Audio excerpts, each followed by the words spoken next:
You hand your card to a stranger behind a counter and think nothing of it. You get into a car driven by someone you met through an app 4 minutes ago. You leave your bag with a stranger at a coffee shop table while you go to the bathroom, certain, almost without thinking, that it will still be there when you get back. Here's the strange part. 200 years ago, in the damp stone corridors of an old prison, officials were writing down decisions that reveal exactly why you do this. And the answer has almost nothing to do with how trustworthy people actually are.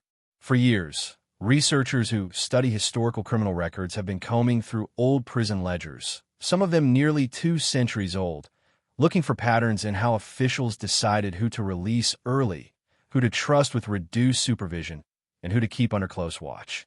These ledgers weren't written with psychology in mind. They were administrative records, dry columns of names, sentences, and behavior notes. But buried inside them is a strikingly consistent pattern in how humans decide who deserves trust. The pattern isn't about the severity of someone's crime. Researchers who studied these records found that officials placed enormous weight on a much smaller signal: consistency. Prisoners who behaved predictably, whether they were consistently difficult or consistently cooperative, were treated with a strange kind of confidence by the officials watching them. The wildly unpredictable prisoners, the ones who swung between charming and volatile, were the ones flagged as the biggest risk, even when their underlying offenses were less severe than those of the consistently behaved prisoners. Sound familiar? It should, because you do the exact same calculation every single day, usually without noticing. Here's the mechanism underneath it. Your brain isn't actually built to detect whether someone is a good person. It's built to detect whether someone is predictable. Researchers who study social cognition have found that humans extend trust primarily based on how well they can anticipate another person's future behavior from their past behavior, not based on some accurate read of underlying moral character. A person who has been reliably one way, even if that way includes some flaws, feels safer to your brain than a person whose behavior seems to shift unpredictably from one moment to the next.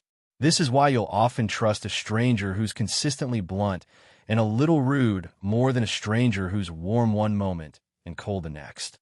Consistency, even unpleasant consistency, gives your brain something to model. Unpredictability gives it nothing to hold on to, and nothing to hold on to reads as danger. Think about the barista who always seems a little grumpy, but always gets your order exactly right.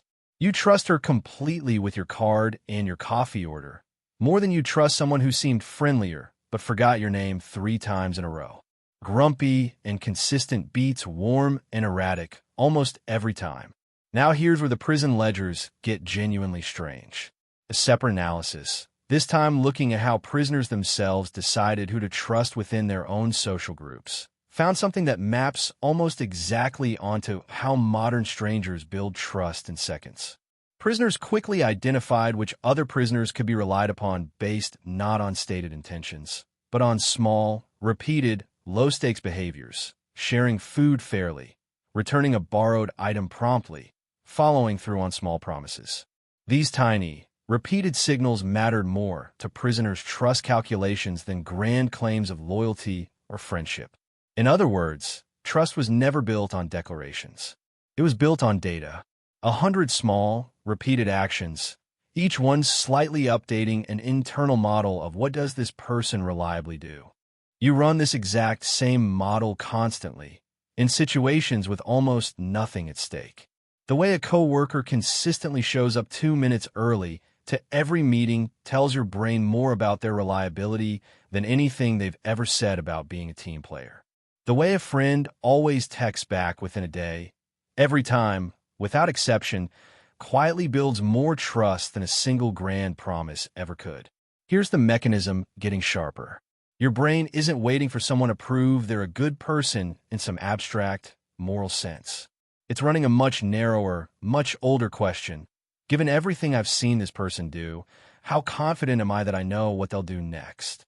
The moment that confidence crosses a certain threshold, trust switches on, almost like a light. And it switches off just as fast the moment a single unpredictable action breaks the pattern. This explains something that seems paradoxical at first. Why a single betrayal from someone who's been perfectly consistent for years can shatter trust instantly, while ongoing minor inconsistencies from someone you barely know barely register at all. It's not about the size of the offense. It's about whether it breaks the predictive model your brain has already built. A long, stable pattern gives one violation enormous weight because it forces your brain to throw out a model that felt reliable. A shaky, inconsistent pattern doesn't have much of a model to break in the first place. Let's go a layer deeper. Researchers who study group cooperation in both human and animal societies have documented something called reciprocal trust building, a slow, incremental process where trust accumulates through repeated low-stakes interactions long before any high-stakes situation ever arises. Small trades, small favors, small predictable exchanges, each one raising the stakes slightly, each one testing whether the prediction holds.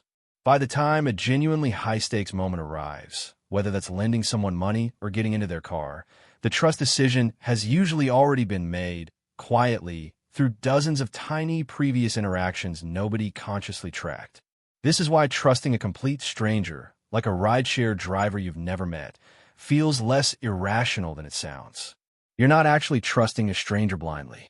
You're trusting an entire system of small, repeated signals, a verified profile, a photo that matches the car, a star rating built from hundreds of other people's tiny data points, a platform with consistent rules. Your brain isn't evaluating one person. It's evaluating a pattern of predictability borrowed from everyone who interacted with that system before you did. Here's the part that should genuinely reframe how you think about trust and betrayal both. If trust is fundamentally a predictability score rather than a morality score, then a huge amount of what feels like reading someone's character might actually be your brain quietly tracking consistency, filing away small confirming or disconfirming data points, and updating a running average almost entirely below conscious awareness. You might describe someone as trustworthy, while what your brain has actually calculated is predictable enough that I can plan around them. This also explains why some people you've known your whole life still don't fully trust, despite years of good behavior. A handful of erratic moments scattered unevenly across those years may have kept your internal model from ever fully stabilizing. And it explains why you can sometimes trust a total stranger within minutes, if their signals, tone, consistency of behavior, and small confirming details align cleanly enough to satisfy that same ancient prediction engine. There's a reason this system evolved this way, instead of evolving to detect moral goodness directly. Moral character is invisible and slow to reveal itself. Predictability is visible almost immediately in tiny behavioral fragments. A brain trying to survive in a group of other humans needed a fast, usable signal, not a perfect one. Predictability was close enough, most of the time, to keep you safe. It just isn't the same thing as goodness, even though it feels identical from the inside. This is why con artists are often disarmingly consistent. They understand, even if only instinctively, that consistency reads as trustworthy far more powerfully than any promise does. They build a pattern deliberately, methodically, precisely because they know your brain is not asking, is this person good, but can I predict this person? And they answer that second question with a resounding, engineered yes. Think about the barista again, the stranger you hand your card to without a second thought.